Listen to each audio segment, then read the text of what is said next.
Hello, hello, hello. Welcome to Todd's birthday party, where Todd is not here yet. He was the one person we didn't invite. That's right. So He we may. are here tonight with Andrew and Avery to talk about comics. That's right. That's right. We may have him crash the party later, I hope so. kind Why of is he wedding late? crasher style. His family took him out to dinner Can you on his believe the nerve of birthday. Do you that? believe them? That's some audacity. Don't they Right. know we have a live stream to do? Yeah, it's like, okay, go to dinner at like 6 o'clock. You're back by 8. Yeah, exactly. But Oh, did you hear? I mean, I was going to make a big old statement at the beginning uh-huh, about how special today is. uh-huh. But it's actually special in a good way and a bad way. Mm, I mean, yep. the good way is we are here to celebrate all of our veterans. Oh, It's yes. Veterans Day in the U.S., for those of you who don't know. Kevin Conroy died. Kevin Conroy passed away. Dude. Dusty, do you know who Kevin Conroy is? Yes, I do, of You course. do? Okay. No, He no, I was don't. he was the voice of Batman in Batman the Animated Series. and Oh, Bat awesome. and Batman Beyond and a And- bunch yep. of the video games and a bunch of the animated movies. He is the best Batman on film, in my opinion. He's very much, you hear his voice, you know who he is. You know Yeah, he's Batman. it's like that's Batman. And it's a very sad day that we lost him. And every one of the animated films I saw where someone else did the voice other than him of Batman, I was just like, they should have got Kevin Conroy. In the Christian Bale films, instead of him doing this, they should have just got Kevin Conroy to voice over him. It would have been better. Yeah. But yeah, we lost Kevin, and we also lost a comedic genius in Gallagher. Yes, and a couple of days ago, Carlos Pacheco died. Carlos He was an Pacheco amazing as well. comic book artist from Spain. He did a great run. He did a couple of different runs on different X-Men books. Yep. He was fantastic. Do And he you, passed do, you know, away. do you know one of my favorite things that Carlos Pacheco used to do Hmm. is he would do hands. Yes. They were always so dynamic. And you always knew that was a Carlos Pacheco hand because he would do people's hands reaching out, and it would literally look just like this, you know. Yeah. It was so the way he did that was just amazing.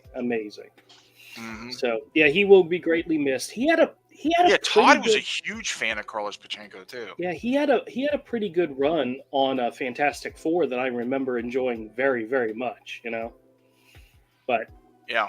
Oh, that's right, he did. he did. Yep. He worked on a lot of big stuff, man. He was pretty, and his style kept evolving and changing and growing too. He was one of those guys. He never became a that parody was- of himself. Right. Well, he was one of those guys that was always very steady in the comic Mhm. industry. You saw him on many projects and he was always around, but he never got the Jim Lee fame, the Rob Liefeld fame, the Todd McFarlane fame, even though he was a fantastic illustrator. He was successful, but he was never He was never a name like He that. was never like a $2,000 a page type of dude. He still got up there though. Yeah. No, he will be greatly missed. But, whew. All right, you guys ready for some Black Panther Wakanda Forever spoilers? I'm just kidding. Sure. I haven't seen the movie. I Sure, haven't seen the can't movie. wait. Actually, my son saw it last night. They did a 2 a.m. screening for the employees at his theater, and I said, without spoiling anything, did you like it? And his response was, it was okay. I said, okay, all right. Well, I'm going to see it on Tuesday with the wife, so we'll see what happens. But It was probably terrible. what little bit he told me about it, When you see it for free, you can be like, yeah, it was okay. yeah. Like So- if you pay money and something's just okay, it's like that sucks. Well, you know, there were two movies that I remember loving fondly, and it was mainly because I saw them for free. I got to see them as a sneak, and that was The Fifth Element. I saw that one for free in the theater, and Kull the Conqueror with Kevin Sorbo.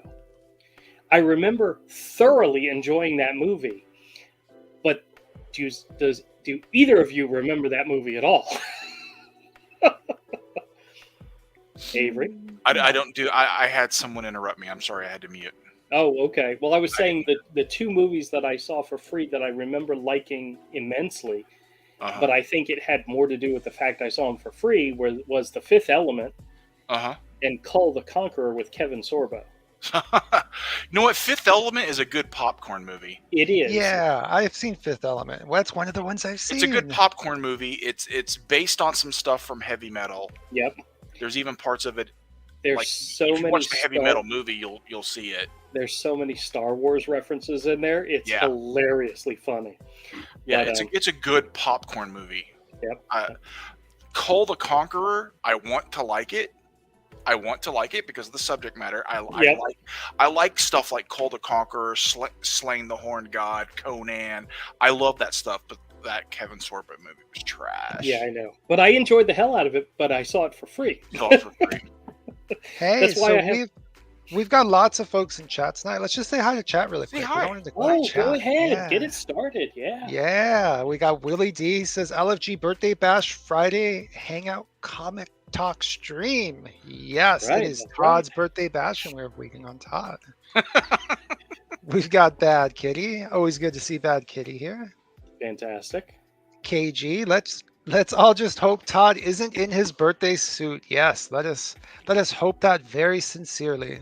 Well, if he is, let's just make sure he doesn't turn on his camera. That's all we ask. Yes. Like Avery. Avery's in his birthday suit all the time. That's the reason why he never turns on his camera. Exactly. Good to know. That clicking noise that you hear, that's not what you think it is. Oh dear. Rageous says, hey guys, always good to see you, Rageous. Happy you are here. Natasha says, woot. What's up, Natasha? Glad you're here. Hello. Fahim says, question mark. Hello, Fahim. Welcome to our Friday night stream. I'm sure you'll get to know us and like it very much. Or not. Or not. Karen, welcome. Happy birthday, Todd. Awesome. Todd is on his way here right now, but we will pass that on. Thank you very much for showing up.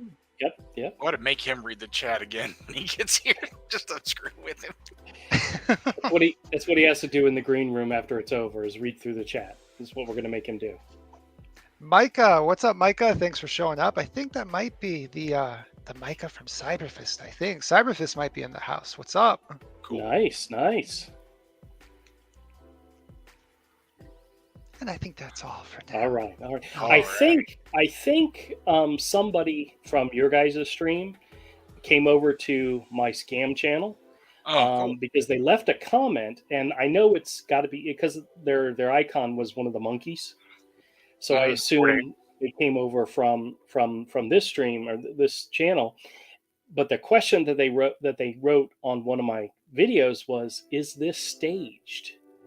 And I had to go into a little detail and tell them, no, these are not staged calls. These are literally calls I get on a daily basis, and have fun screwing with them. Yeah, it's insane the number of scam calls you get. Like, it's a lot.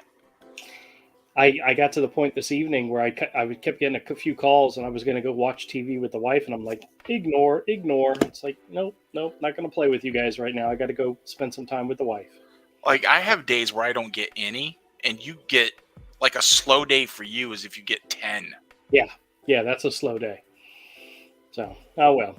Well, I did go by the comic book store today, and I do have a story to tell you. Uh-oh. All right. The store let me preface this. One of the stores that I go to is a large chain store. They have several locations. They're based originally out of Orlando, Florida. Coliseum of Comics. I wasn't going to say the name, but okay. Let's say it. They have a couple of locations here in Jacksonville. They have one down by Regency. And I went into the store, and they have a stamp card bonus program where if you spend $10 pre-taxed, you get a stamp. You fill up a card. I think it's 10 stamps, and you get $10 off of your next purchase. And you can the cards don't expire, so they kind of build on each other. So you could save up 3, 4, 5 cards and do them all at one time and get a big purchase. But it always annoys me about that $10 pre-tax, because a lot of comics nowadays are $3.99 or $4.99. So in order to get close to $10, you've got to spend more than $10 in order to do it. Well, this evening I went because I needed bags, and I knew their pack of 100 Silver Age bags was $6.99, so that's like $7.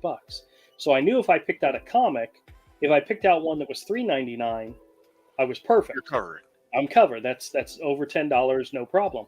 So I went and I picked up a bag of bags, and all they had was the current size bag, which is a little tighter fit for those of you out there who deal in comics. I didn't really want those, but that's all they had, so I went ahead and grabbed it. And then I found a comic that I wanted, that I bought issue number 1 and was okay with it, and issue 2 was out, so I said, okay, it's $3.99, let me get it. So $6.99, $3.99, that's a little under $11. That's more than enough. So I get to the register, and the guy rings it up, and he says, your total is $10.73. So I'm thinking in my head, that's not right, but okay. And he says, by the way, you're 2 cents away from $10 in order to get a stamp. And I'm like, wait a minute, hold on a second. The bags are $6.99 and the comic's $3.99. He says, oh no, those bags are $5.99. And I'm like, so because I'm 2 cents short, you're not going to give me a stamp? And I looked at him. So I looked at him and I said, well, I really only needed the bags. I was only buying the comic so that I could get a stamp. So put the comic back. I'll just buy the bags and be done. And I mean, they literally lost a portion of a sale over 2 pennies. But the funny part was, what comic was it? It's called Dark Ride. It's an Image comic. It's about wait till I'll describe it to you in a minute. It's actually kind of funny. Finish the story, then describe. But I literally saved $1 because I was planning on spending $6.99 on the bag of bags, and the bags were only $5.99. So I had already saved $1 as it was. I was not going to go back in the store and find something in order to get 2 cents worth in order to get a stamp. So they lost a $4 sale because of 2 cents. Ah, well, it's their stupid rule. You'd think the employees would go, don't worry about it. It's fine. Here's your stamp. Nope. They stood their ground, and I'm like, well, then you lost part of a sale. Give them some discretionary leeway. Yep. And nope, they're being hard asses. And that's fine. They can be that way. But it means they lost money because of 2 cents. So no big deal. Okay, so what I was going to tell you about this comic, Dark Ride, it's an Image comic. The story is a guy kind of prays to the devil for an idea, and the devil grants him his wish. And then years and years later, he's like Walt Disney, and he's opened up a massive comic, movie, animation line, and he has a theme park. And it's all based on horror stuff.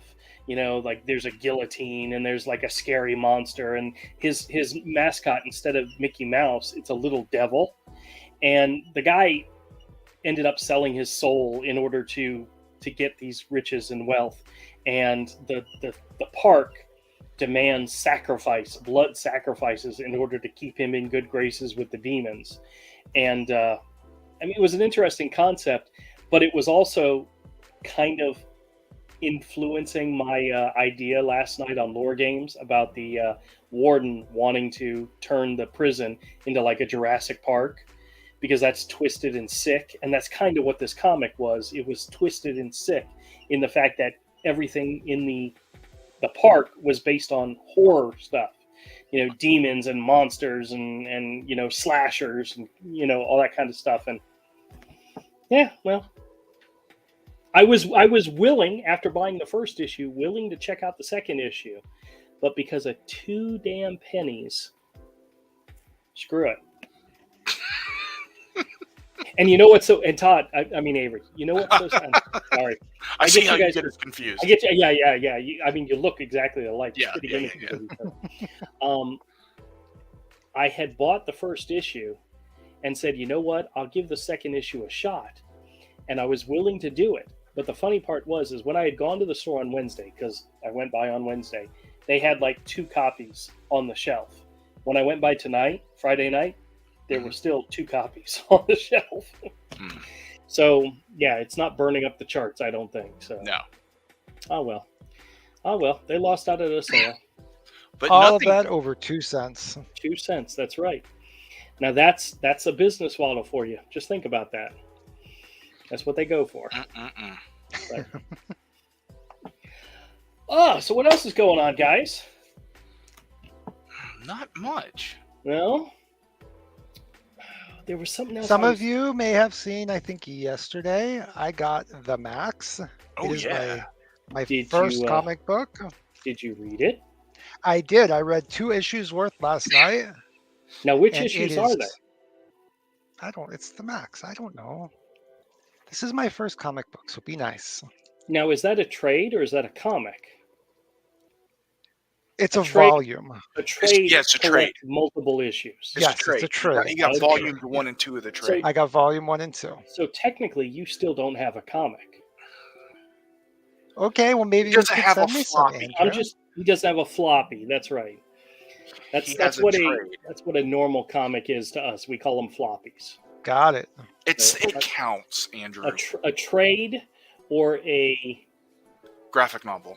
graphic novel or a soft cover is what we Mhm. refer to as one of those, a collected edition that collects multiple issues. There's also hard covers, and graphic novels are usually collected in a book that's not comics, that wasn't comics first. Like, they make trades and graphic novels that are their own independent stories. They weren't collections of other books. Got But it. what he most likely sent you, from what we can tell, is a collection of several issues. Yeah. And my question was, which issues did you read? Did you read issue 1 and 2, or did you Yeah, read issue yeah. 5 and 6? Issue 1 and 2, yeah. Okay, He started Okay. with volume 1. very Started good. with very good. volume 1, yeah. And so far, it has been quite exciting. Yeah. I don't know if there was going to be anybody in this live stream that would read comics out of order. That would be the man that would do it. Like, well, when I was looking for some stuff to send in, I couldn't find anything, but because the only thing decent I found was Preacher and Sandman, but it was like volume 5 of Preacher and volume 10 of Sandman. I was like, that's a bad place to start somebody. Well, see, That's I've got lots of comics that I can send him. Not trades. Yeah. Something like, the original, the first like 5 or 6 issues of Wildcats.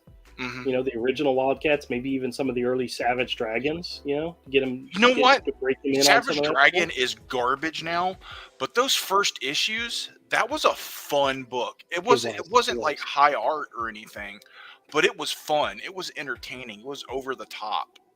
Yep. I liked it. I It's miss some utter of that. garbage now. It's like Yeah, I characters miss like some of those snowballing comics. each other. It's terrible.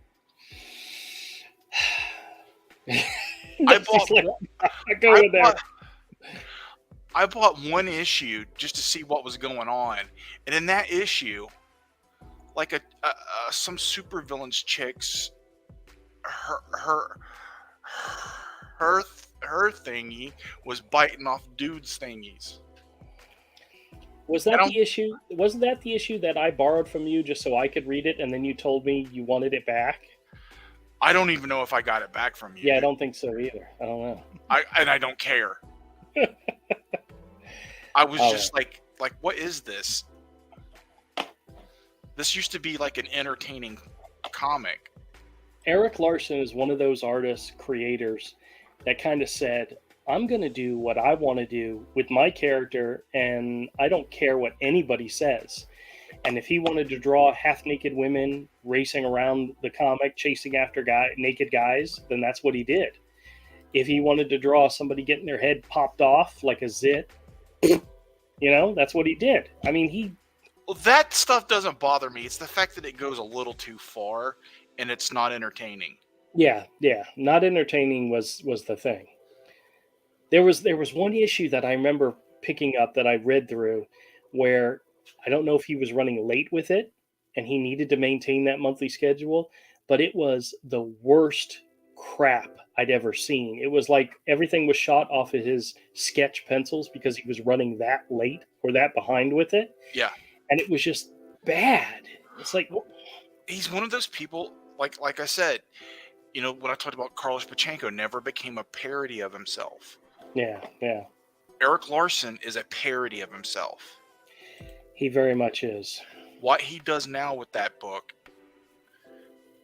is a pale shadow of what it was. And his art too. His art now is, it doesn't look like Eric Larson art. It looks like someone who can't draw trying to draw like Eric Larson. Yeah. Well, that's too bad because, you know. And a lot of artists have become that way. Even some greats like Howard Chaykin. Well, I think a lot of that has to do with the artist's age, you know? Some of these artists are getting older. Dude, Walter Simonson, dude. Walter Simonson's an an elder statesman, so to speak. Yeah. And he's still, like, making bangers. John Byrne's the same way. Yeah. John Byrne is still doing some gorgeous John Byrne artwork. He hasn't lost a step. Now, other artists who have really fallen down art-wise, a great example, Frank Miller. I hate to admit it. But that has a lot to do with not only age, but health. Health, yes. You know? Yeah. Frank Miller, you know, the old gray mare ain't what she used to be. Yep. But he still did Dark Knight Returns and Sin City. He did, and he did Dark Knight Returns 2, and that one. Yeah, those. Yeah, we don't speak of those. That's about all we're going to say about that. We don't speak. Never happened. I live in an alternate reality where those Dark Knight Returns sequels never happened. Well, the third one with Andy Kubert art and Brian Azzarello helping him write it. The one or two issues that I read were interesting. Okay. But it wasn't enough for me to go find the others and actually read the entire story. But, you know, there were some pages of art that Kubert did where it was very Frank Miller-esque, and they were fantastic. But there just wasn't enough there for me to invest the dime, you know? And actually, I've picked up several of the issues in 50-cent bins and quarter comics and still haven't taken the time to read them. Yeah. I hate to admit it, but it's true. I need to find really good copies of Daredevil Born Again so I can have the single issues. Like, really nice. Like, at least 9.4s. Well, I had actually set a goal this weekend to find something. I with those graded comics that I got back. I'm willing to grade a comic just to have in my own personal collection, just because I either like the issue or I like the art or I like the cover. I don't care what the grade actually comes back. I wanted to find like a really nice Batman detective that had a really good image of Batgirl on it. And I was willing to pay, you know, $15, $20 for it, mainly because I have a $25 gift certificate for the Coliseum of Comics. So I was willing to go that much just for a comic.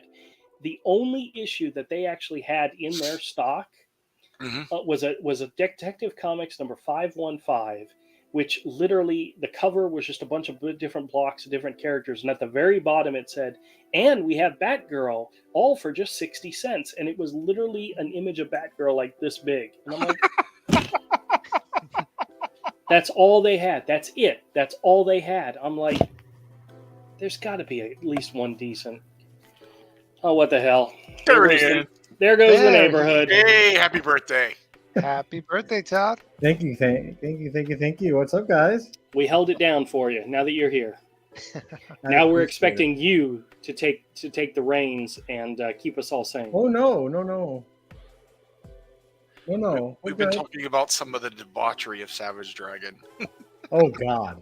We were talking about the loss of Carlos Pachenko and Kevin Conroy. Yeah, Carlos Pachenko was a phenomenal talent. Hey, are we allowed to sing happy birthday, or is that copywritten? It's copywritten. Is it really? It is. Yes. Yeah. Happy birthday to you. To you, my friend. Happy birthday. Oh. Hey, Hey, if you really want me to, I do that dad cringe rap. Please don't. Oh, No. please do. I told Avery I was going to start up a new thing called cringe rap. I think Where it's a real thing. Fat old already men. is. Oh, all right. Well, then I What can't up, create it. everybody? I want to say hi to everybody in chat. Oh man, we got everybody tonight. That's great. We already went through the list, but you're more than welcome to go through it again. No, we No, were going to okay. make him read it again. That's right. You did make me read everything. Oh man, so what got you on the topic of Savage Dragon? We were just talking about people that have become pale shadows of what they used to be. Well, no, we were talking about the books that you sent to Dusty, Yeah. and the facts that you did not send him comics, you sent him trades. Yes. So he technically still does not own a comic book.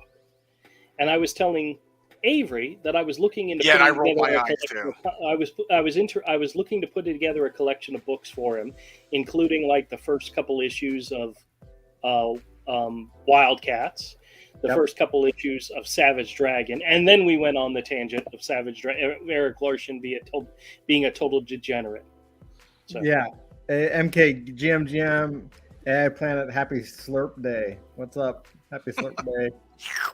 I'll tell you what. Like the first few issues of Savage Dragon are actually pretty damn cool. Yeah, it's a fun book. Yeah. Actually, one of the things that I read an interview with Eric Larson. This is back in the Wizard day when Wizard did articles about everybody, did interviews with everybody. He actually said one of the things he does not like to draw, and you would never see in a Savage Dragon book. Do you remember what that thing is? What that one thing is that he doesn't like to draw? No. Cars. Oh yeah.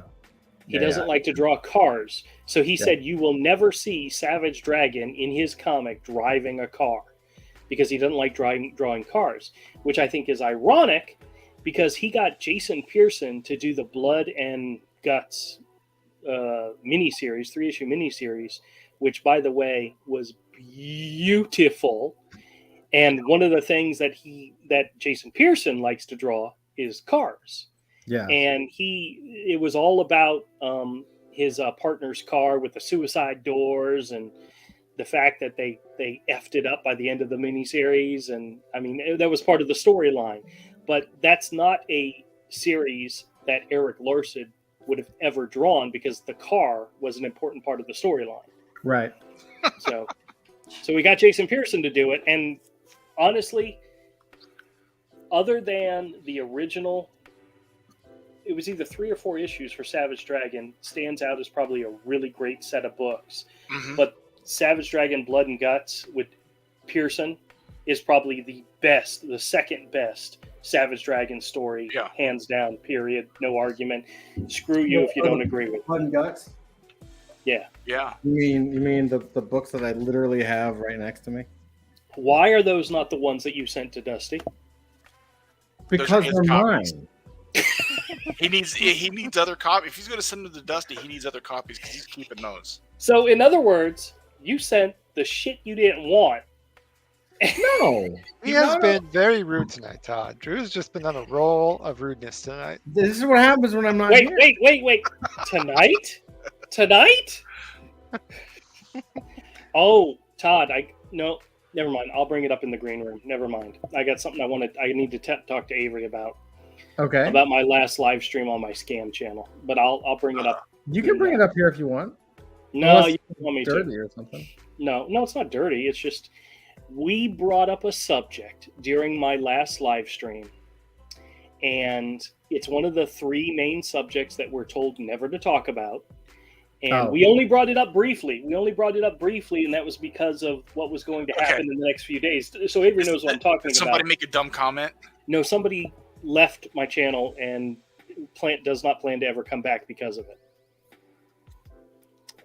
Oh, well. Yeah, I know. Which really sucked, but yeah. Yeah, we'll talk about it more in the green room. That's a green room topic. But I just didn't want to forget about it because Avery would know what I'm talking about when I mention it. Because I know what you're talking about. You weren't there, Todd. Even though you got an invite, you weren't there. I think you were doing your own stream, Todd. On Saturday night? I don't think so. I don't know. Oh, darn. The one day a week I'm not doing a live stream. Oh man! Hey, That look at stream that. that stream gets a lot of views, man. Did I they know. feel the compulsion to tell you that they're leaving? Yes, they did. Weirdo. And I responded to them that I'm sorry they left, and I gave them my opinion on, Oh, geez, now we're going to see art.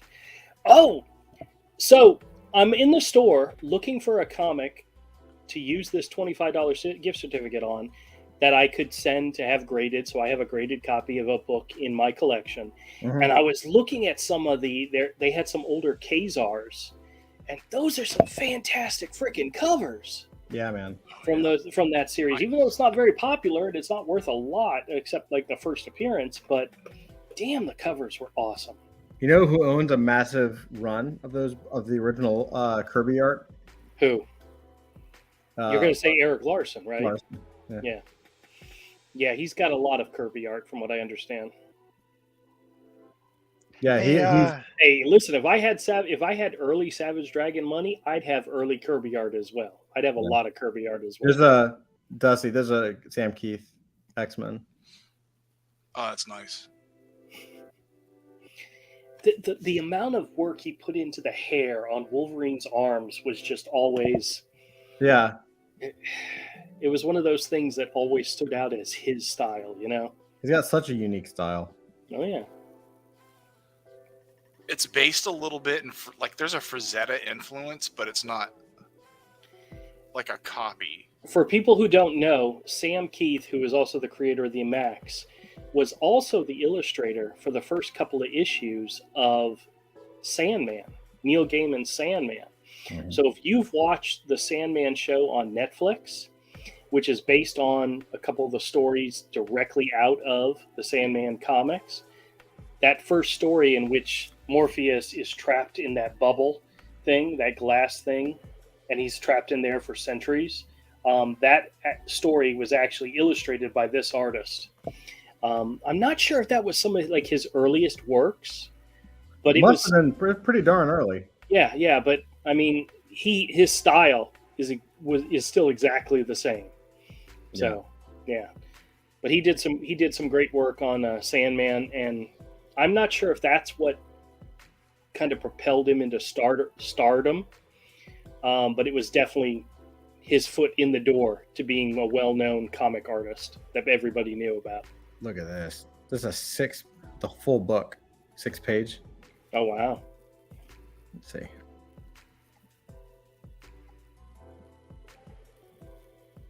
Oh. Bernie Krigstein.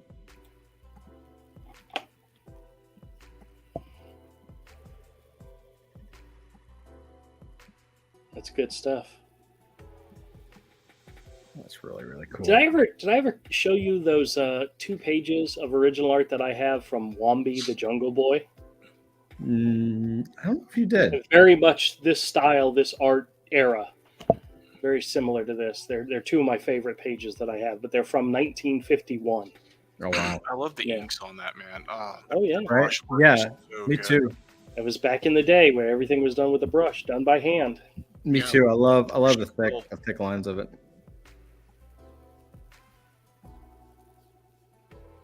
So good.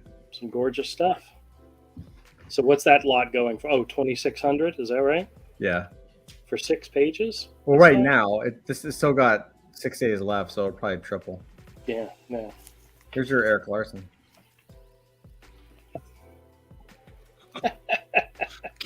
Karen's lost. They're trying to watch 3 channels at once. Look at that, dude.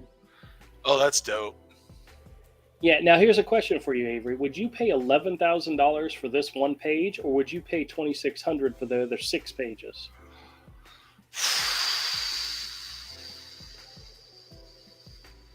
Oh, stop. I wouldn't even have to think about it. I'd probably buy the other pages. Yeah, plus I'm a cheap ass, so yeah.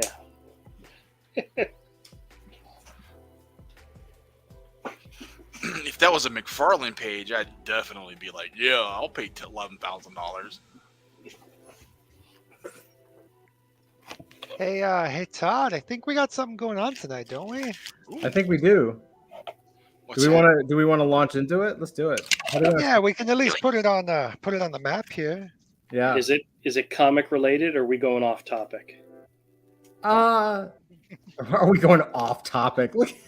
Well, tonight's show is comics and comic related. So Well, We always go off topic. since you ask, what I thought is since it's my birthday, and today oh, okay. is about me.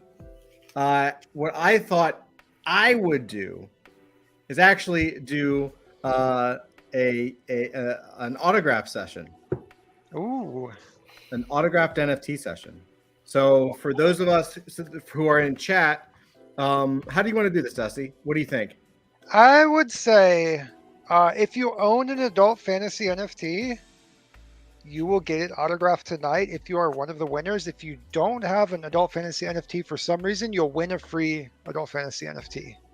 Ooh. So basically just put your name in the chat, say hi, say something, say happy birthday, Todd.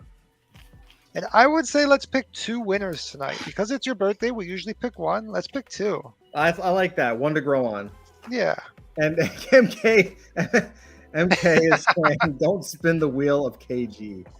And then he's also saying, "Purchase Todd something from Heritage." I appreciate MK. I think that's a brilliant idea.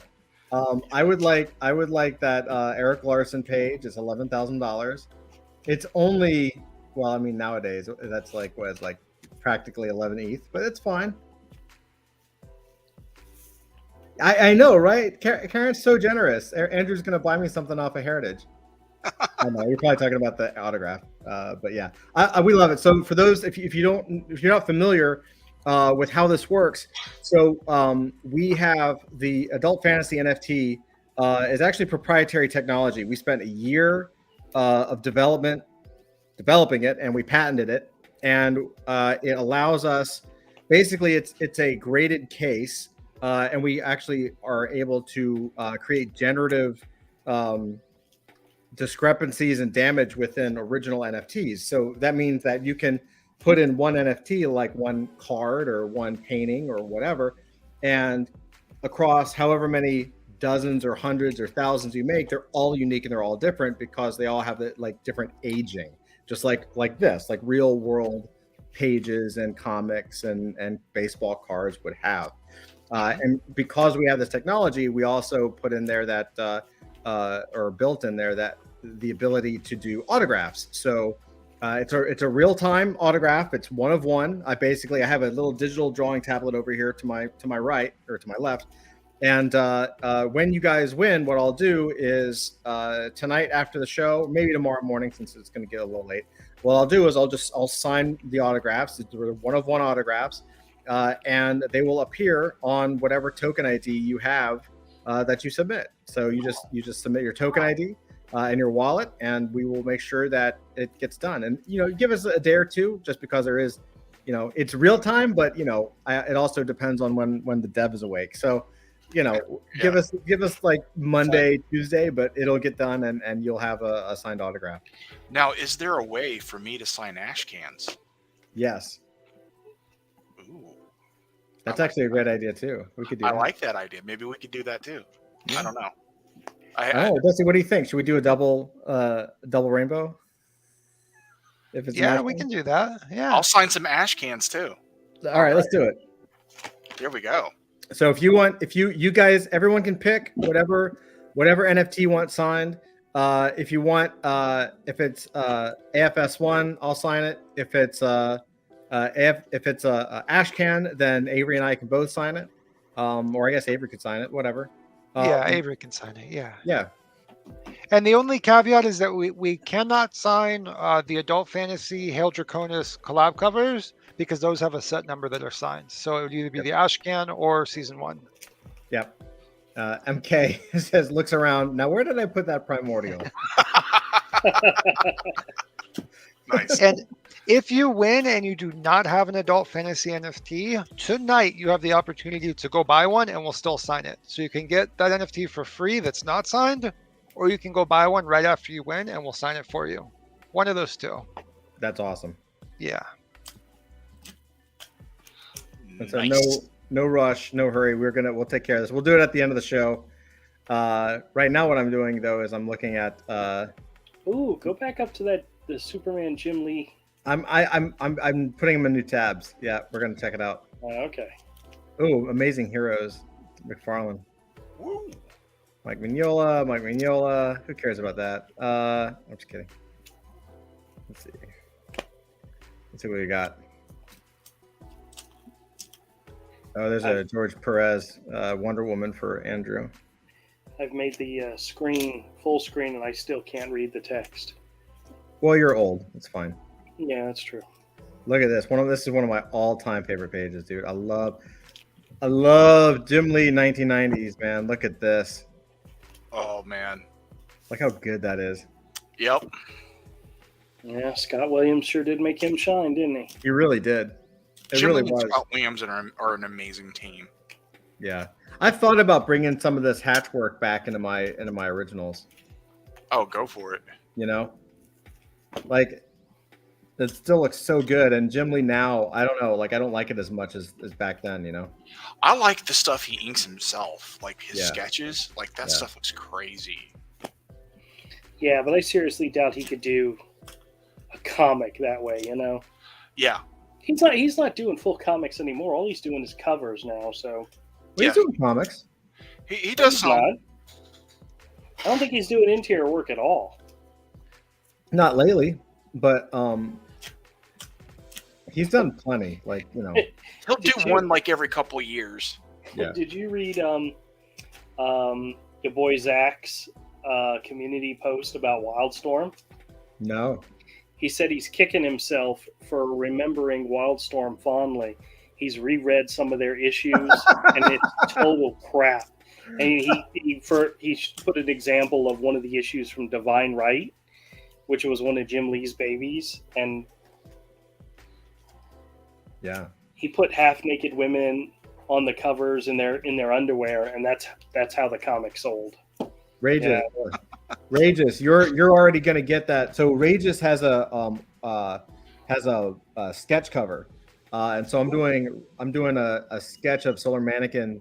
I've got two sketches that I'm working on for you. I know. Thank you, by the way, for your patience, brother. There's just a lot of launches and a lot of stuff we're trying to get done behind the scenes, but it is being worked on. But yeah, so Rageous gets the sketch cover done, and he gets the original sketch mailed to him.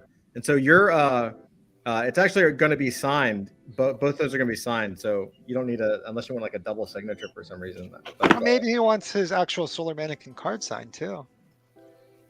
the Solar Mannequin. Oh yeah, Yeah, for sure. maybe that. Yeah, that'd be cool. That makes sense.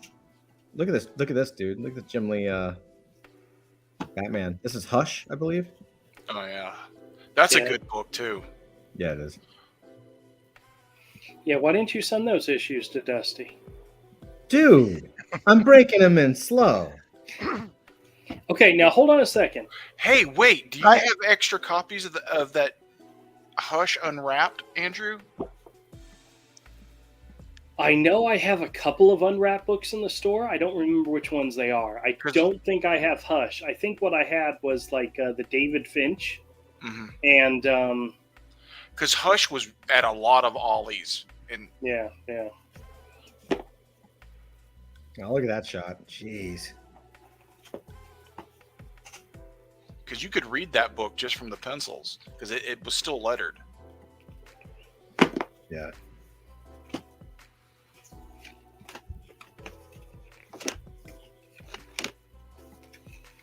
Yeah, those books are fantastic. Nice. Dusty, what they did is they reprinted in hardcover volumes entire stories, but instead of it being from the printed page, which includes the colors and all, they did it from they did it actually two different ways. They did one called the Noir version, which was strictly black and white, but it also had all the word balloons, so you could literally read the story, but there was no color. And then they Noir. did another one. Noir. Yeah. What did I say? Nor. Did you know what I meant? Yeah, but most humans wouldn't. Did you know what I meant? Yes, No, Andrew, I did not. Oh, shut up. Both of you. You're weird. And then the other one was the Unwrapped, which actually each page was shot from the pencil version. So you were seeing it from the original pencils, and then you could buy the noir version, which was penciled and ink, so you get the black and white. So they're fantastic looks behind the scenes of the creations of some of these books and stories. And I know they did a lot of the Jim Lee. I know they did David Finch, because I actually have that. They did. Wasn't there a Philip Tan one? I know there was a Greg Capullo, House of Owls. Court of Owls. Court of Owls was done that way. So I mean, there's some great books out there with in those versions. I have the Court of Owls noir. Hush, I have the unwrapped and the noir. I don't have the regular trade or the issues of Hush. I just have the unwrapped and the noir version. That's funny. And you know what? I might have 2 copies of that unwrapped. The pencils. Look at this, David Mazzucchelli. Ooh.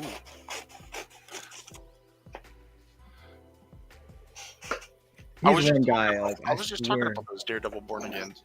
Oh God. It's just clear, simple compositions and good storytelling. Yeah, perfect storytelling, perfect composition. And it just looks so real. The hands, everything looks so natural. So good.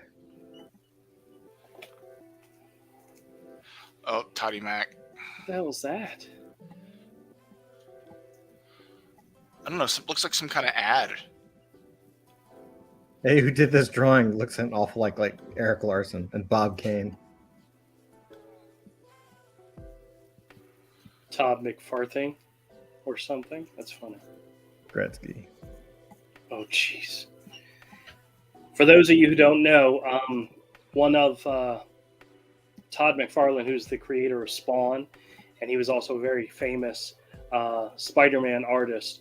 He's really big into sports collecting. Yeah, he's really big into hockey. Yeah, he owned. It wasn't Sammy Sosa. It was the guy who hit the home run record before him. He had the like number 70 Mark ball. McGuire. Yes, Mark McGuire. And that was his big claim to fame until the record got broke like the very next year. Yeah. Well, he bought that ball to get in with the sports people. Yes. Yeah, he bought it for $1 million. Yeah. But until he bought that ball, none of the sports companies and sports team took him seriously trying to do toys. Yep. He bought that ball, then they took him seriously, and that's how he got the sports franchises for the toys. Yep. Yeah, but he was also a fan of sports too. So I mean, yeah. That's an Amazing Heroes cover. Okay. That's funny. Where he put his signature was probably where it said Amazing Heroes originally, you know? Mm-hmm. Yeah.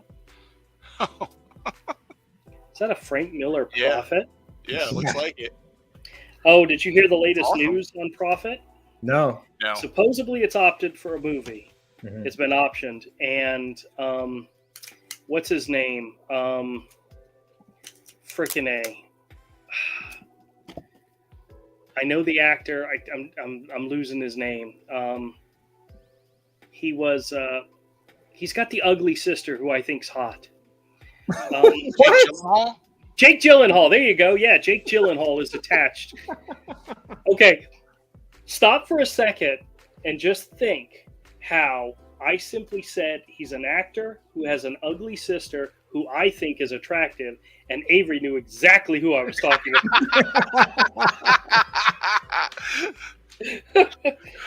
Because Maggie Gyllenhaal is one of those women that the media wants to tell you is beautiful, but you look at her and you're like, no, not really.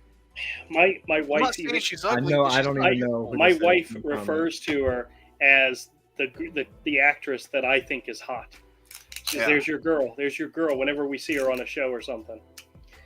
I'm just saying she kind of has like droopy eyes. Hey, there's something about her. She was in that one with what's his name called Secretary. Shh. Oh, yeah, I know. Yeah. Yeah. I can't remember the. Yeah, I know.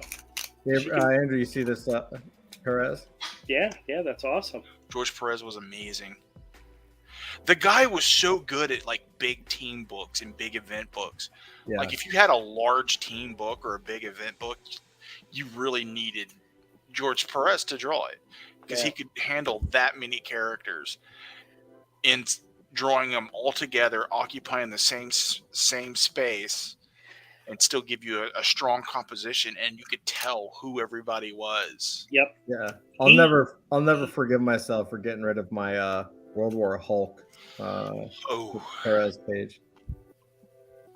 He Paul Pope. I read an interview with him one time where he was talking about how painstakingly he went into designing each of the characters. He gave characters very specific features, and that was something that he did in all the drawings. And it was around the time that he was doing the Heroes Return Avengers title, and he was specifically talking about the costume design for Scarlet Witch and for Quicksilver, how he had changed up the costumes, but he made their looks, their facial features similar because they're brother and sister, but they're also of Greek descent. So he specifically gave them each a very Greek nose, and I guess you would describe a Greek nose as one that like kind of protrudes out at the right here. You know, they don't have big noses, but they have distinct noses, and he painstakingly added that to the designs for both those characters. Yeah. I mean, he was a master and gone way too soon. Nice dude too. Yeah. Oh yeah, extremely nice. Last time I saw him, he was actually at a convention here in town, and I got a chance to come up to him and thank him and say hi to him. And Rich Bernatovich, a friend of ours, Todd and me know Rich Bernatovich. I think, Avery, you've met him before. Rich knew him very early on and kind of was mentored by George Perez. Rich Bernatovich did his own original graphic novel series. He was the writer. And he got inspiration for some of the character designs from George Perez. And he actually has original character sketches of all the main Sentinel characters by George Perez in his That's cool. collection. He Wow. does, yep. And That's it's cool. like, wow. It's something I could only wish to have one day. But yeah. MK says George Perez is one of his favorites. Yep. He was pretty great. Yeah, he was very good. Very, very good. He was well known for his shirts. All of his shirts were like these Hawaiian flash shirts. And the thing that a lot of people don't know, his wife made all of them. Really? I didn't know that. Yep. Yep. His wife made all of his shirts for him. Andrew, are you going to share some of your graded comics? Sure, absolutely. I can do that. Yay! Yeah. Avery's like, I already see these. You don't care about this shit. I said yay. Jeez. Yeah, What more does he freaking want? You just can't do anything right for Andrew. I know. So demanding. I'm going to show the 4 original ones I have, and then the 4 new ones I have. Okay. You've seen the original 4, but Show the ones we're getting them graded is worth more than what the book is.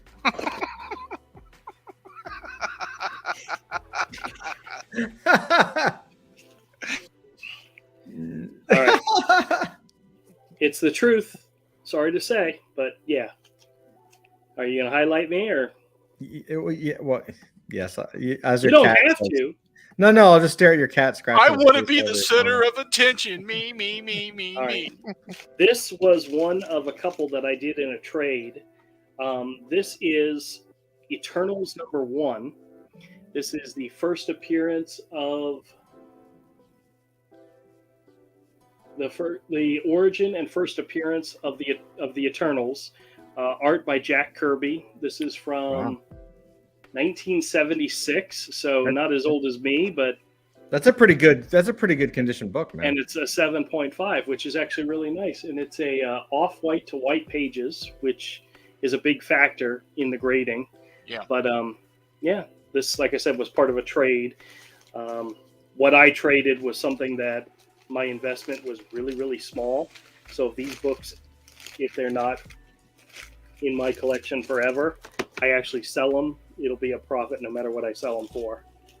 This next issue, whoops, I got them out of order, is Eternals number 2, which is the first appearance of Ajax and the Sentinels.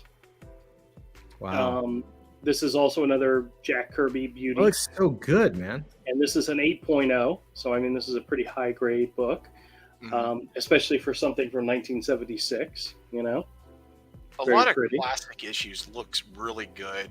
The colors, man, they're so bright. They're so good. Yeah. And I honestly, they look so much better sealed in graded hard plastic. Now, granted, a lot of collectors will balk at the idea of grading comics because then you can't enjoy the comics. These are Eternals. That's what they're like. If you've seen the movie, you know why. You know, okay. This is issue number 3, which is actually the first appearance of Cersei. Another fantastic cover. Listen, there's certain issues of X-Men I would have graded. Oh yeah. And I would just buy a reader copy to enjoy, or the reprint in classic X-Men to enjoy it, and let my really nice copy be protected and hanging on the wall in a case like that. This is one of the modern comics that I have that was graded. This is also one that I did in a trade. This is Darth Vader number 3 from Marvel Comics from 2015. This is issue number 3, which is the first appearance of the character Dr. Aphra, who we're told is a super popular character that got her own series, but I don't know anybody who reads Dr. Aphra comics. Yeah, exactly. But this is her first appearance. This is a 9.8, which is probably one of the best grades that you can get. The only other grade that's higher is a 10, and those are very, very, very rare. This book right now, in this condition, as of right now, is about almost a $500 book. But if Disney actually does something with the character, the value could triple. So it's an investment book that is a prize in my collection, and it's currently not in the store for sale. It's in my own collection. But you know, here's the thing: if they do something with that character, make sure you flip that book before the product comes out, in case it's bad. I told a lot of people before the She-Hulk show started, if you're sitting on She-Hulk books, dump them fast, because when that first trailer came out, it was like, ugh. I gotta say, right now, no one can see Dusty, but he actually has a cat on screen, and you have a cat on. We have 2 cats in the screen here. Yeah, and I got dog hair all over my shirt. I was like, you were shedding. I can see it. Yeah. Well, that's because I didn't take the time to change my shirt before I joined the stream, because I just don't care. MK says, what's your criteria when you decide to get graded? Well, my original criteria was, I like this book, let me get it graded. I have since decided that's the bad thing to do, because these next 4 books that I'm going to show you were like, these are cool, let me get them graded. And as Avery has already alluded, the graded value of these books is worth less than what it costs to grade them. So it's not always a good idea. So I actually have a friend who has been grading comics for a very long time, or I should say has been sending off comics to be graded for a very long time. He and I will be getting together with some comics that I have to go through, and he's going to help me decide what's the best one to grade for reselling for profit. But there's some books that I want to have, like I have a copy of Long Shot number 1.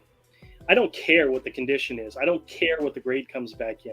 That's a fantastic, I have a special place in my heart for that book, because the artist that worked on it was one of the ones that inspired me to want to draw comics. And it's his first appearance of this character. The whole thing was drawn by him. I wouldn't say it's a critically acclaimed book, but it is one that, when you're talking about this artist, is one of the first ones that gets thrown out as an example of this artist's greatness.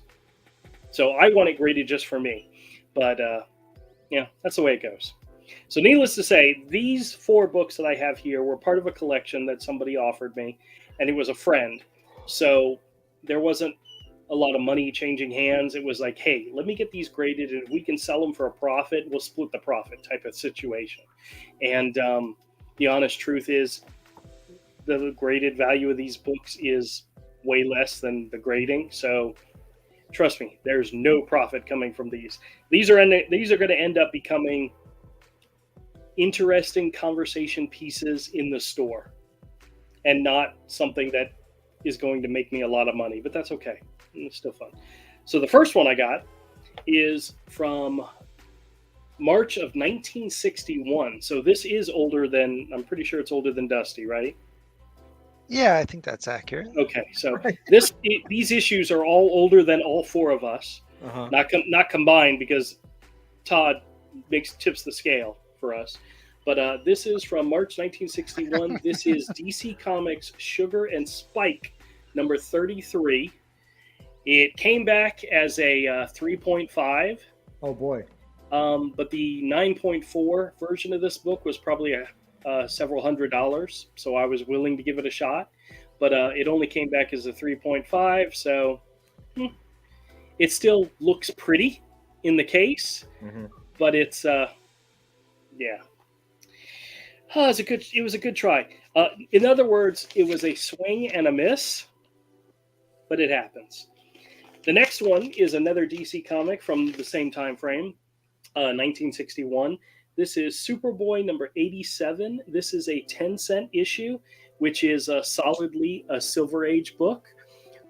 It's also the first appearance of the character Kali, Crypto's super sweetheart, she's pink. I'm not sure if she's a dog. Yeah, I think she's a dog. But it's her first appearance, but it's not a key issue. But one of the things Avery said when he saw this is, why does Superboy look like a baby? Well, this is when he was portrayed as a baby. It's like Super Toddler. Super Toddler, yeah. But it also came back as a 3.5, which, still. But this is, I honestly, when you look at a book like this, for the simple sheer fact that it is as old as it is, it looks fantastic. So I think what we're learning for MK's sake is to pretty much do the opposite of what you do. If you've got lots of money, get every comic you own graded. What? Jeez. If there's something that's personal to you, get it graded so it looks great in a hard case, and it's a collectible that you can keep for life. If you're trying to invest, go with the stuff that's worth it. So, next up is also from 1961. This is All-American Men of War number 83. It also came back as a 3.5, but it's got a nice war comic cover. This is another Silver Age issue. I mean, Todd, if you picked up a 10-cent comic, you'd think it'd be worth money. Just in the simple fact that they're old. But yeah. 3.5, it's still a good copy. It's still Did you think it was going to be like a 9.0? I mean, you have No. I was thinking mid-range, 5 or 6 at least. But yeah, no, I can't judge comics. So, and last but not least was the one that came in the best of all 4 of these. This is from February 61. This is Detective Comics number 288. Ooh, now we're talking. This one came back a 4.0, so it's a little bit better. But look at that freaking cover. That's wicked. Is that not awesome? The menace of the multiple creature. The word balloon says, "Great Scott, Robin! It's changing into another kind of creature, and it's smashing the derrick." I'm assuming that crane-type vehicle that they're sitting in is what a derrick is, which I've never heard of a derrick. But once again, 10-cent issue, older than us. Just simply based on that fact, and it looked great, was worth getting it graded. So yeah, I hear you. And before you ask the question, yes, this would be of the 4 the most valuable one. and the base grading cost for comics older than 1970 or younger, older than 1975 is $35. In this condition, in this grade, this is like a $25 book. So, oh well, that's what happens. Well, you know, you made it. You took a shot, and that's what I did. Now, do you want me to start doing something else, or are you going to take me off? I don't think. You can do whatever you want. Honestly, I was getting the urge to change out my shirt, and no. Hey, do that again. Give me a second to go change my shirt. Do you really want me to? No, I could turn off the camera if I really wanted to do that. This is true. But I've told people, if you have a comic that is valuable, consider getting it graded, because that secures the condition and the value. If you have a comic that means something to you and you want to keep it forever, get it graded, because this is a good way to preserve your comic and keep it forever. If you're trying to make money off of your comics and they're older comics, getting them graded is a way to verify the grade so that when you're selling it, you can get the most for it. But you have to be careful, because a lot of collectors, they want the 9.4s, the 9.5s, or the 9.6s. They don't want the 3.5s, the 4s. They want the best quality. And and there's a lot of people out there willing to pay for it. Yeah. But if your book comes back a lower grade, like I said, it's going to be something nice to put in the store that I could have a conversation about. Yeah, decoration. Probably decoration. That's right. Yeah, because those would be reader copies. Yes, absolutely. But then again, honestly, there's going to be that person that comes in the store that goes, "Oh my gosh, I had that issue as a kid. I loved it. It was one of my favorite issues." $50, it's yours. And they'll do it simply because there's the sentimental connection to it. Like Sure. number one. Yeah. Because if they wanted to buy it and go get it graded themselves, it still costs $50. Yeah, at least. Yeah. But Body Bags Trade, nice. oh, nice. That's a good one. Father's Day. Signed by Jason Pearson. I have a copy signed by Jason Pearson too. I have the issues somewhere. I have a copy that I got for free at a Heroes Con, because I won the drawing. I was one of the winners of the drawing contest, and they gave me a credit, and I used it to buy Dusty. Yes. That cat. Yeah. This cat has decided that tonight she wants to chill on the laptop. On stream with us. Very good. Oh, Yes. dude. Hey, you remember Yes. the swag bags of stuff we used to get at Heroes Con? Oh yeah. Well, at one of those conventions, there I was think- this card game that was starting up years ago. Yeah. That was at a Heroes Con. No, a Mega Con.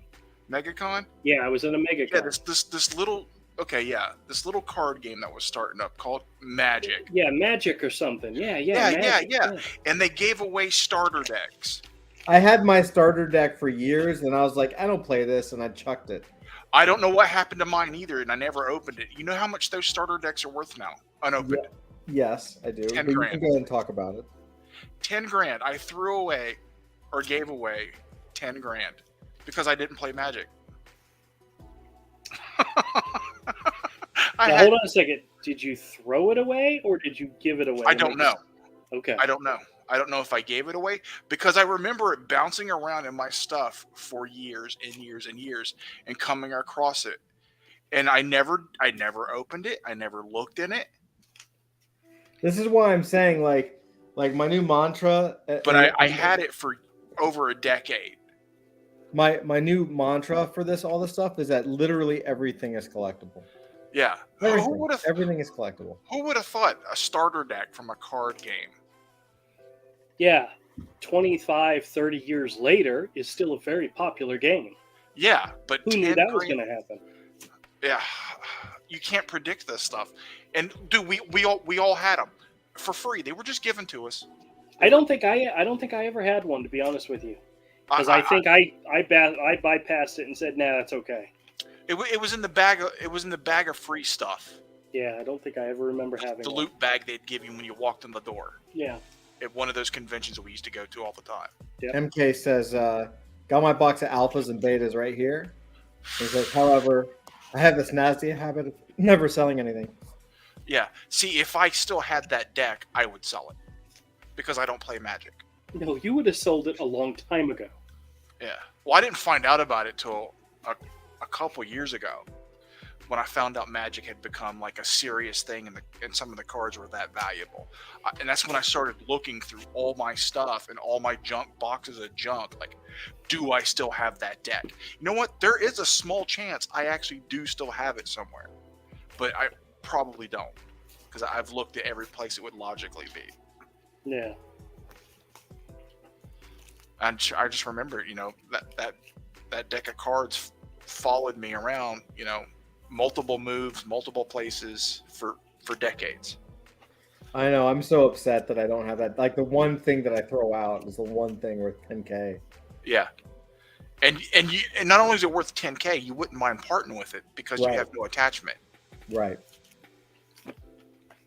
Which is also why I detached myself from it. Oh, Chrono said he sold his Lotus many years ago when there was a run on it. Sold it for $100. No, that's the rarest one. What's the Lotus worth now, MK? Isn't it worth like way more than 10K? Yes, but that's the reason the unopened deck is worth so much, because of the possibility of that card being in there. Oh, is that where it came from? Yes. So people that have the Lotus is worth more, but you destroy the value of that deck if you open it. So it's Schrodinger's cat. Mm-hmm. So the deck itself has a lot of value. Golly. Well, you guys want to know what's crazy? When I was younger, I collected Pokemon cards, right? And some of those are through the roof. Oh, but right now on eBay, people are paying $400 if you have the set of 3 wrappers from the original packs, the empty wrappers. Whoa! They're actually paying $400 for it. Like, there's sales for it. Yeah. I think I still have some Burger King gold cards. They were like these little cards that were like embossed in gold. They weren't the size of a real playing card, and they're in a Pokeball. They're supposed to have gold on them. Wow. I don't think they're worth anything, but they might be. I don't know. Hey, Todd, are you going to go see a movie this weekend? I don't think so. Why? There's a new Marvel movie out. What movie? Oh, that's so sad. Black Panther 2, Wakanda Forever. Oh, yeah. I didn't know. I mean, I saw the trailer for it. I didn't know it was coming out this weekend. Yeah. Yeah. I gotta be honest, man. I gotta be honest. Like, it's like, I mean, we all talk about it. Like, the TV shows and the movies lately have been terrible. Well, my son saw it. He saw it last night at a employee sneak preview. Did you like it? And I asked him, I said, don't spoil it for me, but tell me what you thought. He said, it was okay. And you want to hear the sad part? That's exactly what he told me after he saw the Eternals. And I heard on the news this morning, Disney is estimating 175 million to 200 million opening weekend. Yeah. And I have a strange feeling it'll get those kind of numbers, but then it'll drop like a stone. The second week box office is going to go down like 90% because all the people are going to rush out to see it. And then the word of mouth is going to get around, and it's going to, they want to get as much money as they can opening weekend. Yeah. Eternals, Black Widow. I couldn't finish them. I was just so bored. I literally watched Black Widow on the little mini screen on the airplane on my flight back from New York without the sound on. Oof. And now that it's on Disney Plus, I haven't rewatched it to actually watch it with the sound on because it didn't do that much for me. Yeah. And Scarlett Johansson, she really should do it for you, but that movie did not. Yeah. MK says he's more jazzed about Kingpin back on the screen with the Daredevil coming back. That guy that plays Kingpin does a great job. Oh, he does. Yeah, He does. It's phenomenal. Is that deja vu? Yeah. Did the Matrix It's just another reset? cat. Yeah. The Keeps going around the just back of reset the it. desk, and the It's back his of other the front. cat. Oh yeah. He also said he had those gold cards. They're not worth anything. Okay. Yeah. Yeah, I figured as much. You never know with that stuff. I just got to share this. This is a wrapper from the first edition Pokemon cards. It Uh-huh. went to $204 for the wrapper, That's crazy. the empty See- wrapper, That's ridiculous. and they like multiple people bid it up to 200 something bucks. Okay. Like I Good wish lord, I had man. just bought a because back when I did buy So different crazy. cards and stuff, I bought them by the case. Yeah. I'd buy the box. I wish to God I had just some of these early things like Magic and stuff. I had just bought a box, never opened it. Pokemon the same way. The first one I should have just bought a box and set it aside and forget about it. You know what's so sad about Magic is that Magic, the game, started when I was working at a comic book store. Mm-hmm. And my boss, the owner of the store, had kind of gotten a preview look at the cards. And his response to it was, this isn't going to be popular. So he did not order them. We did not have Magic the Gathering cards in our store. Now, we had every single Marvel, DC, comic images, everything in the store. But he said, comic card game, I don't think that's going to be popular. So he did not order it at all. So we never had them in the store. And it's the thing that made it, and all the comic book cards and art cards died. Yep. And he went out of business shortly after that, I think. Not shortly after, but a few years later. I like how you relate to it. Well, the funny thing is my favorite part of that whole story is when I got my job at Citibank, which at the time was AT&T, I quit my job at the comic book store, and I got to do it in spectacular fashion by calling up my boss and telling him I wasn't coming back, and it was because he was an asshole. And I got to quit on the phone with him. But I made it so believable that he didn't know I had this other job lined up, that he actually felt sympathy for me and later rehired me, and I got to quit on him a second time because he was a dick. And it was a Oh, I wonderful remember thing. that guy. Yeah, he was a jerk. Yes, he was a jerk. He was a jerk to a lot of people. And I got to walk out on him twice. Why'd you go back? That's my question. Just to have the other job was a part-time job, so I needed something and something else. And he needed help, so I came back and I worked with a buddy of mine named Dave. And Dave, for some reason, thought he was the boss and I was his underling, and that didn't work for me. And I got to walk out on him a second time. Oh, we're talking about Dave. I didn't walk out on Dave. I walked out on the owner of the store. Okay, gotcha. Yeah. Who, by the way, I completely forgot what his name was. And a few years Kevin. ago, Kevin. I was trying to remember it. I could not remember his name. I had to reach out to Jason and said, God. "Hey, what was our old boss's name?" And he couldn't remember either. That's how much we blocked that guy out of our mind. Do you remember the name of the store? Yeah, of course. Final Frontier. Yeah. Yeah. So Karen says, I want some Pokemon original, but dang, from Canada to get graded hundreds of dollars and can take a year. Yep. Wow. Yeah, I think the grading was like $50 a pop at one point. So Does it? If you're a big seller on eBay, don't they have a vault now you can send all your cards and stuff to? Yeah. All that kind of stuff, and Just send it eBay to will me. keep it. Yeah, send it to Todd. MK says, issue was lots of us got bit by buying full boxes and sets of sports cards thinking of the same thing, only to find, like comics, they oversold them. Oh yes. Yeah. Yes. There was a time when comics, there was a glut in the market. So for the cards. $150 Canadian. Jeez. Each card. I still like the cards. I wish I had some of the comic book cards still in their box wrapped. Oh, Yeah. I have I used to buy them by the box. I have full sets of cards right here on the shelf.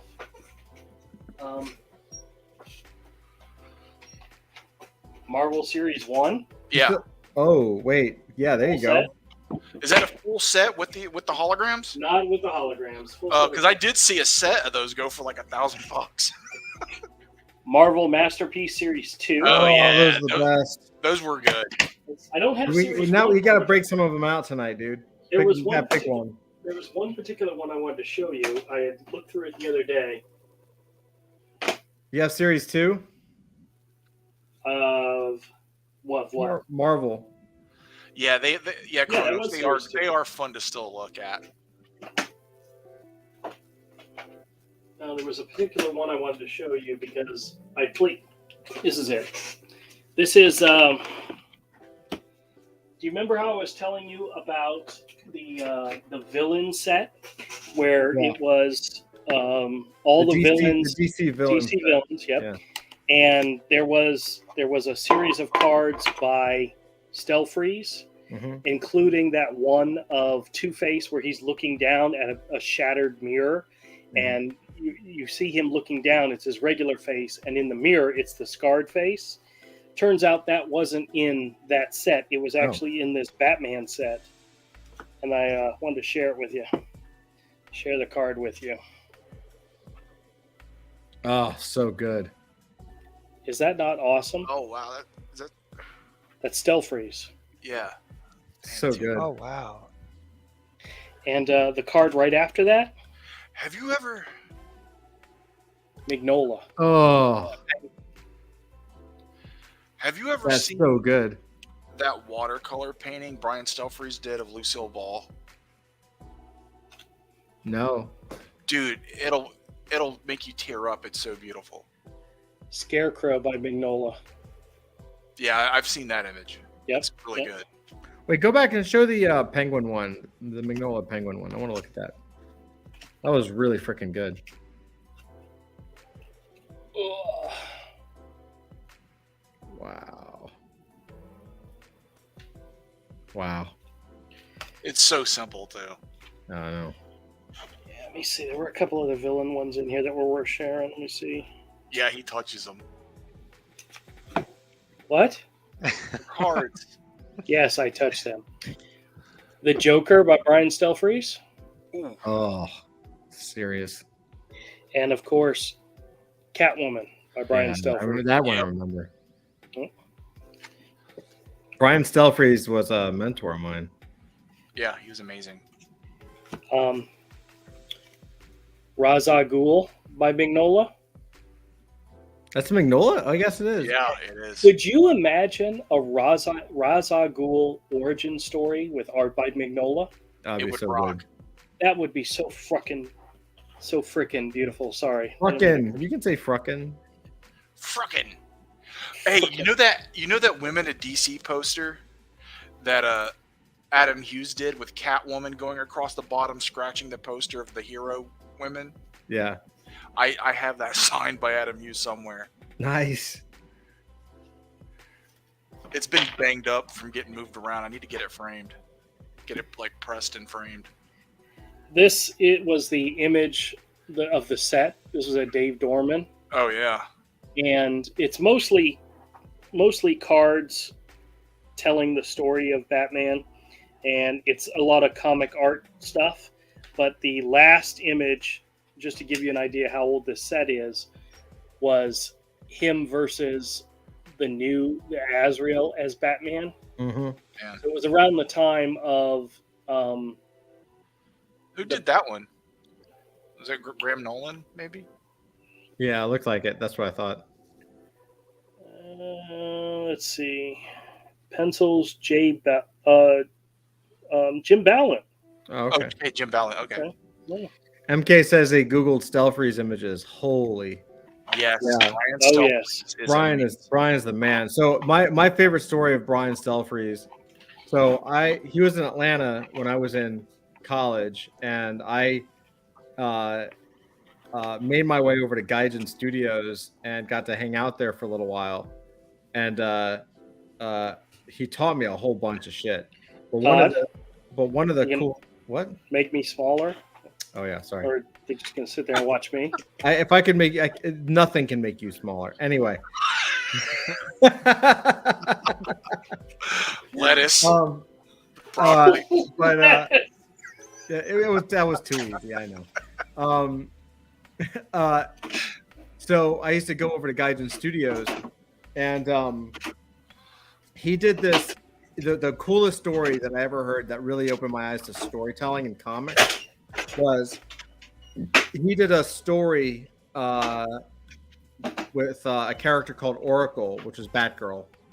It was a Batgirl Oracle story, and I still have it somewhere. I can't remember the name of the actual story, but what he did was, he handed it to me and he was like, "Read this and tell me what you think.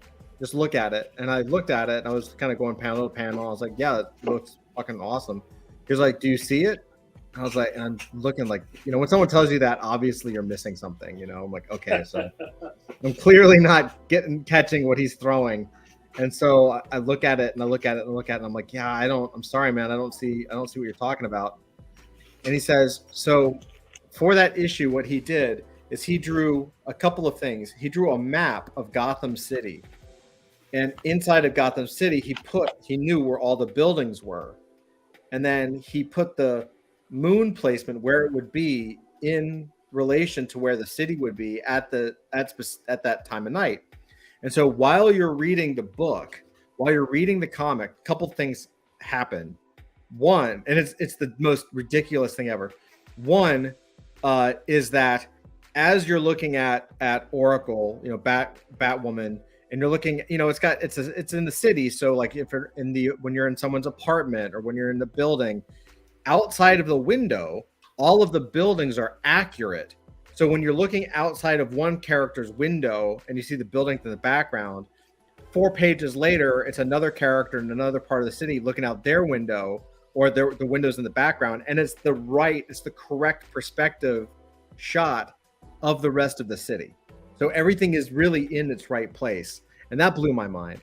And then the other thing that he did, because Brian is really good at lighting and shadow, like he's a master at it.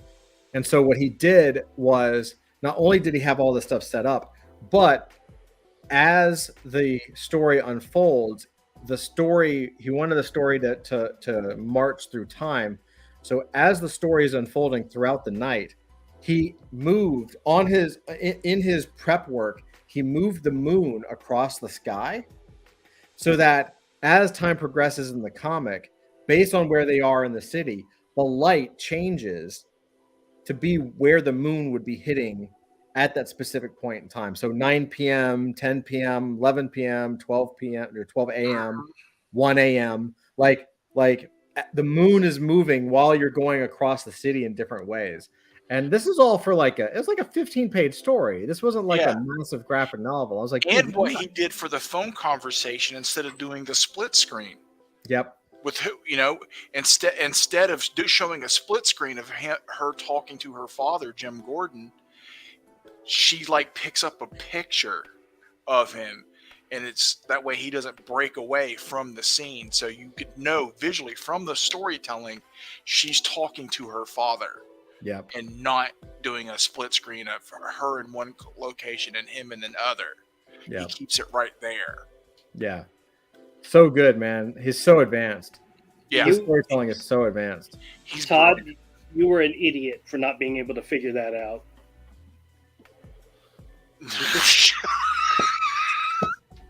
Brian Stelfreeze when he does sequential work, he is a master storyteller. Yes.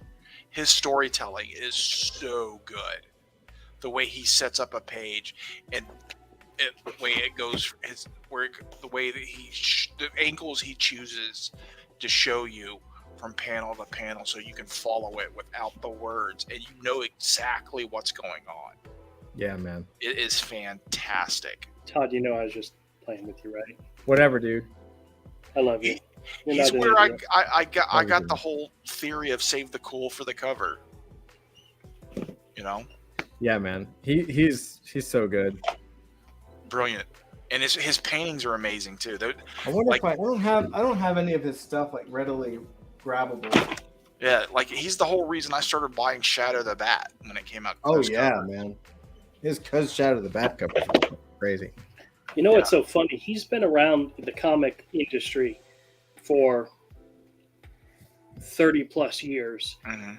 because he was actually a Jacksonville guy at one point. Remember, Mhm. he did a signing at a Zeno's back when we were in high school, and when the name came up, we were like, yeah, okay, whatever. So nobody went to see him. None of us did, but he was a known guy in the area. Went to Atlanta and became even more popular.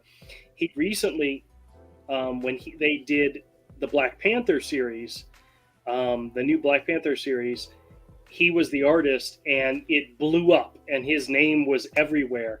And there was an interview with him in which they were talking about all the fame and attention that he was getting, and he was saying, yeah, it's great to finally break into comics after 30 years.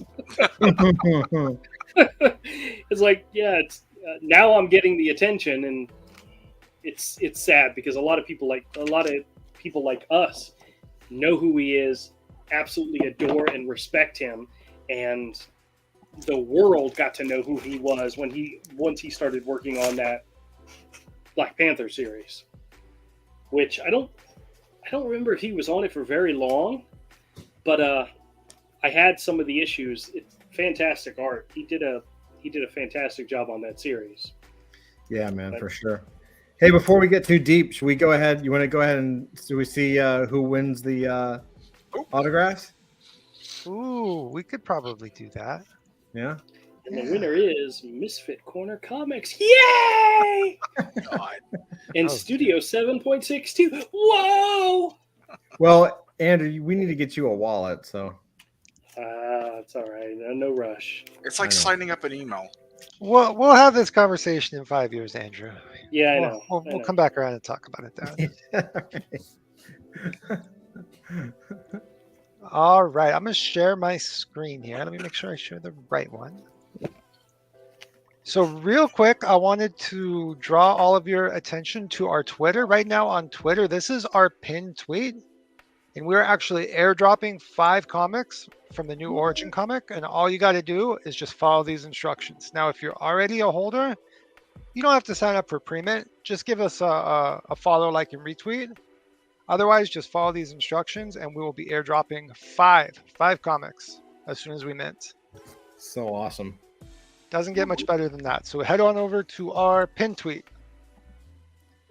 Go do it. Do it now.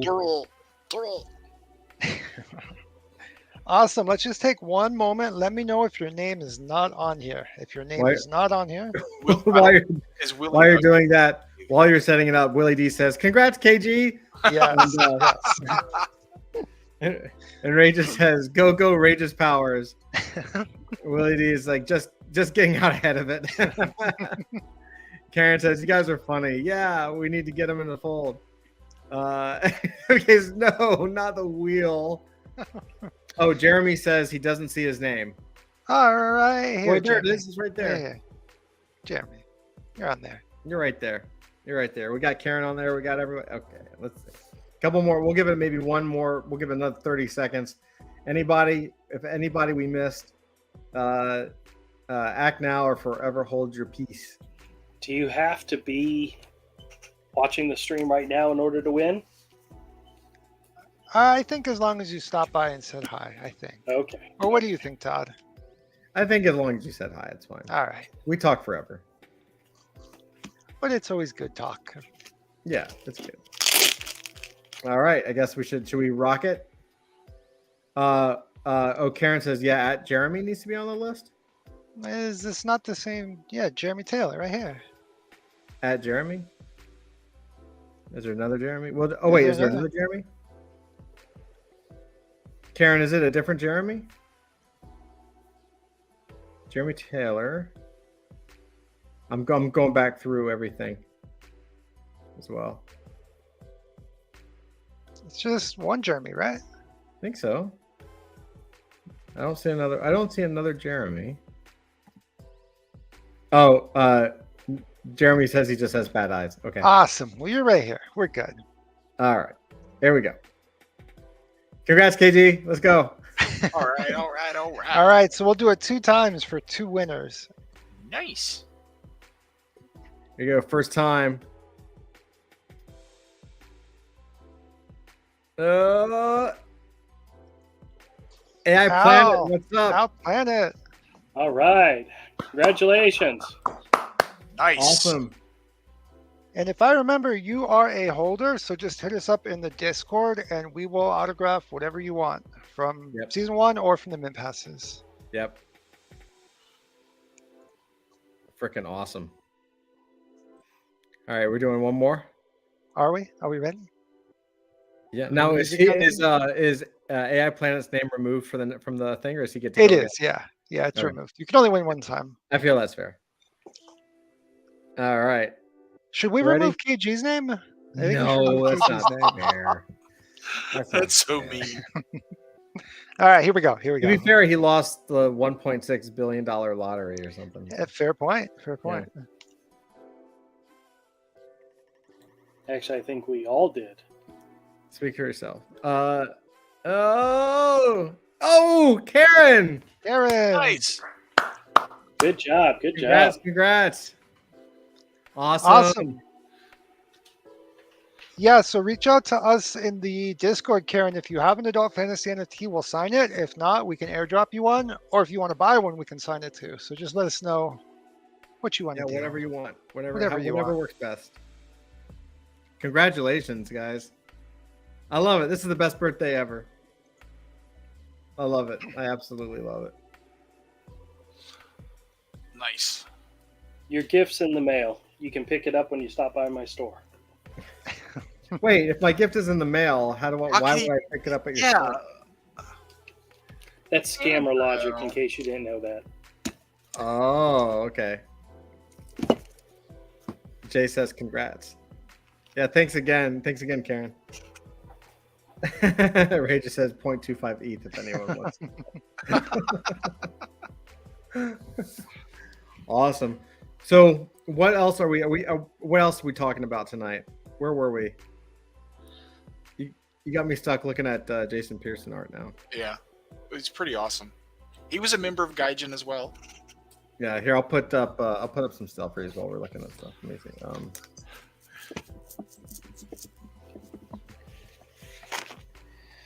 I don't think Gaijin had a lot of talent come through their doors.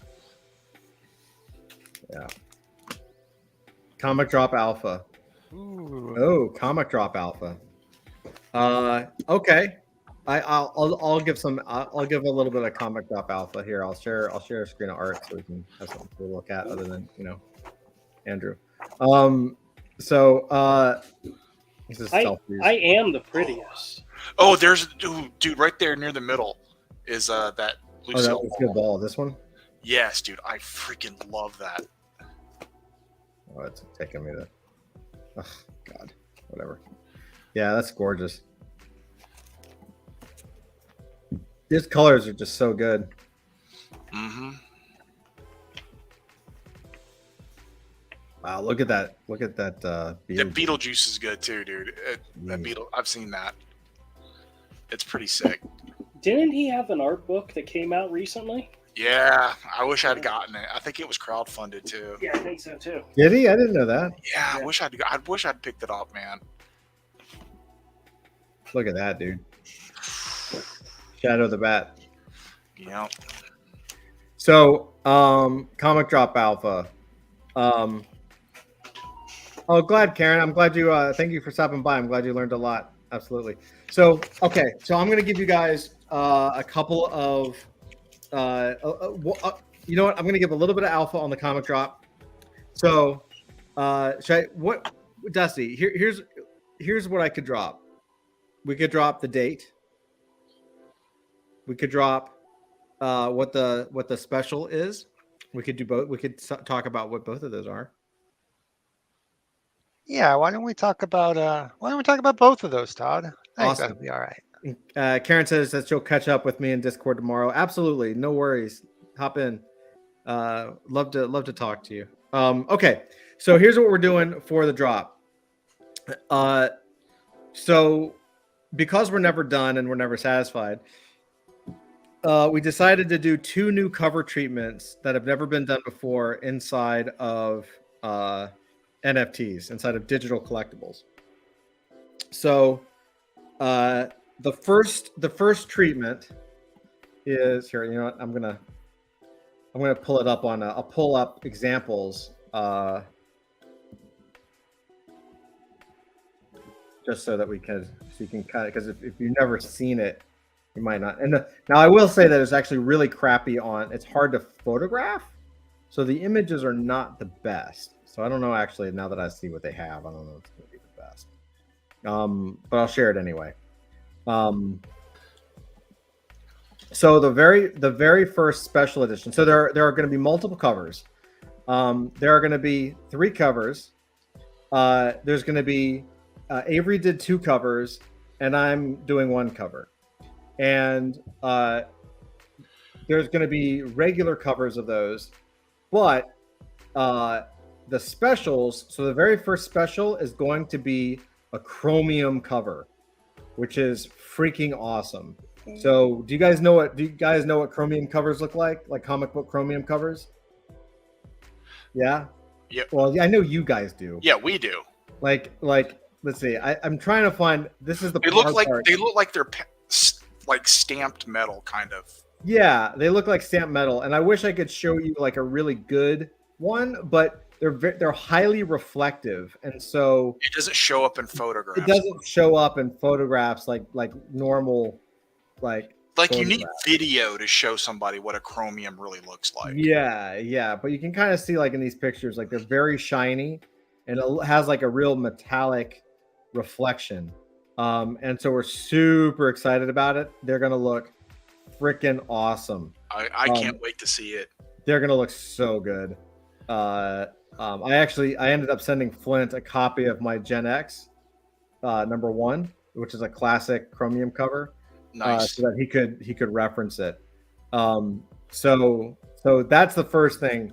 The chromium cover for the NFT is going to be nuts. I'm very excited. I need one. Yeah, I do too. I wish I wish there was a good picture of it. But it is one of those things that's very, very hard to photograph. So anyway, the second one I don't have a picture of because it doesn't actually exist completely in IRL. So what we're going to be doing is the second special edition. I'm so excited by this. The second edition is going to be blacklight. And so what that means is that you'll have your NFT in the case, so it'll be statically graded, so you can touch it and move it, and then there'll be a button or something on the side where you can push it, and basically the lights turn on or turn off. I guess lights turn off and it just glows, right? So you'll be able to have like this really cool glowing object that's a blacklight cover. It's something we're so freaking cool, man. I'm dying to see it. We're working really hard on it right now, actually. Karen says, wow. Natasha says, shiny sounds awesome. And MK says, blacklight, awesome. Willie D says, dope. And KG says, no way. Yeah, way. Yeah, way. Karen says, what? Blacklist, love it. Yeah. So the blacklight, and what's really cool about it is like, because it's digital, we're not limited. Like usually with regular blacklight, there's certain colors that really shine in the dark, right? But this is digital, so it gives us a little more freedom to not be limited by a limited color palette. So we can create the art that we want to create, and we can set it up so that it'll still glow in the way that it should glow in a dark room. So yeah, I'm really excited about this, man. I'm like, I cannot wait to see it. So chromium covers and blacklight coming to adult fantasy. And the big question is when. Well, right there, the tentative deadline is, and almost there, But the tentative deadline is next weekend. So it's going to be next Saturday and next Sunday. So starting Monday, we're going to do all week is going to be a massive push. You'll see us everywhere. We're going to be talking about it constantly. So yeah, next week, everything will be working. Everything will be set up, and we will be marching towards the sale, which will be next Saturday and next Sunday, 9 p.m. Eastern, I believe, is when it opens on Saturday. And so, yeah, it's gonna be really, really cool. I hope you guys get it. This is most likely going to be the last sale of the year, I think, because we only have like 2 working weeks after Thanksgiving left. And so we're definitely counting on you guys. We really hope you support us and support Adult Fantasy and support the project and support Avery and the hard work that everybody's been putting into this. It looks really, really, really good, and the comic is freaking dope. The comic, well, what do you? Okay, Avery's read the story and Dusty's read the story. Avery, what did you think about the story? What did you think about it? I can't wait to do more. I hope people like it. I hope they support it. I hope you want more, because I want to do more. Like my relationship with this character goes back to a much older incarnation of her. Yeah. When it was something different to when Todd and I were in high school, and doing this type of story, this sort of fun, over the top, a little bit ultra violent at times, is something I would really enjoy doing more of. And I really, really hope you guys love it and want more. Yeah, I'm excited by it. Yeah, me too. It looks so good. It looks so good. Dusty, what did you think? So technically, I guess that was your first comic. So I think it was. Yeah. I think the story is incredible.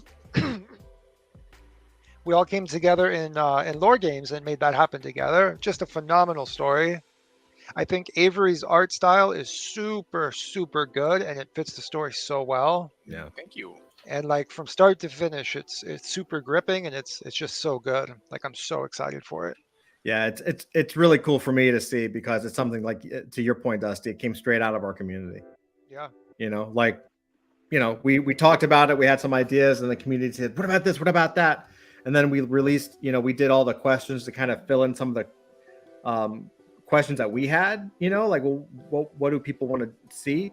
And everyone voted and took a vote on it, and it worked, and it just worked. It just really fit. It really fit the story. MK says, get some ETH now at bargain prices, courtesy of FTX and SBF. Too soon? Oh, yeah, poor FTX. Oh, is that what I think it's about? I have no idea. Okay. I was going to ask about it in the green room, so you can fill me in later on the joke. FTX is a decentralized exchange that just went down, basically. Lost like 90% or something. Like it's it's not good. Yeah, SBF he actually follows me on LinkedIn, so I thought about hitting him up and be like, hey man, sorry. I will say, I'm not trying to jinx anything, but the way these like large financial things are falling, I feel like we could be like Adult Fantasy, when it's like established like 2020 or something. You could just be like, we've beaten Voyager and Celsius and Adult Fantasy. We're still here. Yeah, that's it. Adult Fantasy. At least we're here. Yeah. Well, these things are going to have their ups and downs.